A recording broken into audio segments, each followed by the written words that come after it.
Okay, today I'll be showing how to use modifiers to make a procedural chain. And to begin, I'll need a single chain link. So I'll hit the number 7 key on the number pad to switch to top view, and I'll change my units to millimeters, then hit Shift A and add a torus. I'll set the major radius to 15 and the minor radius to 3.5. I'll set the major segments to 32 and I'll leave the minor segments at 12.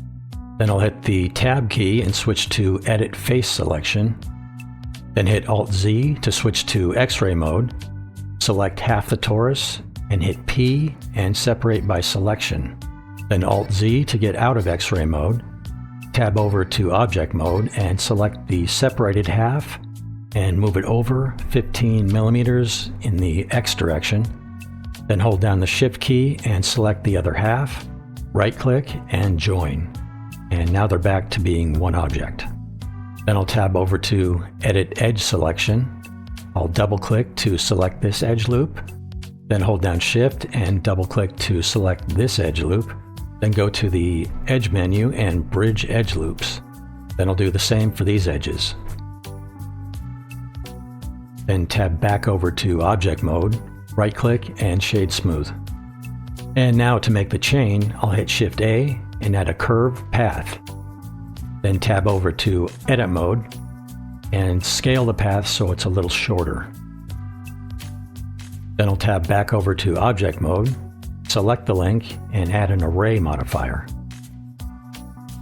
I'll change the fit type to Fit Curve, and for the curve I'll click on the eyedropper and then select the path. Then I'll add a Deform Curve modifier, and for the curve object I'll select the path again. Then I'll hit Shift A and add an empty sphere, or whatever type of empty you want.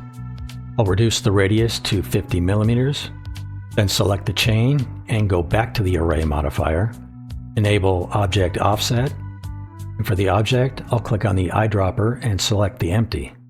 And then with the empty selected, I'll rotate it 90 degrees to get the links to align properly.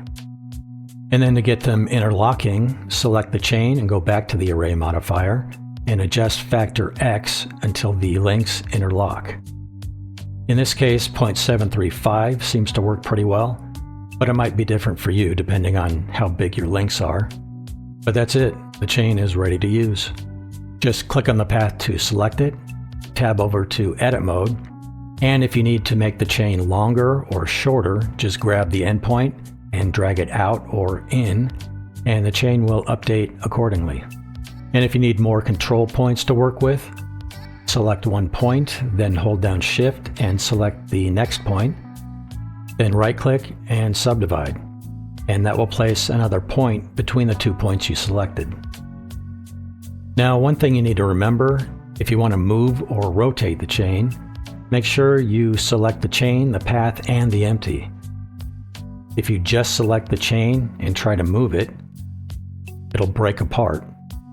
And if you try to rotate it, it's going to do weird things. So just make sure you select all three when you're moving and rotating the chain into position. And if you need a second chain, just select the chain, the path, and the empty, and then hit Shift D to duplicate it. And once you have the chain set up the way you want it, if you want to convert it to a static mesh object, go back to the Modifier tab and apply the modifiers. Just make sure you apply the Array modifier first, then apply the Curve modifier. If you apply the Curve modifier first, the chain will explode.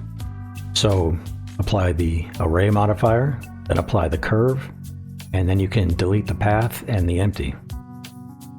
And that's about it for this one. If you have any questions or comments, go ahead and post them below. And if you found this video helpful, give it a thumbs up and consider subscribing. Thanks for watching, and I'll see you on the next one.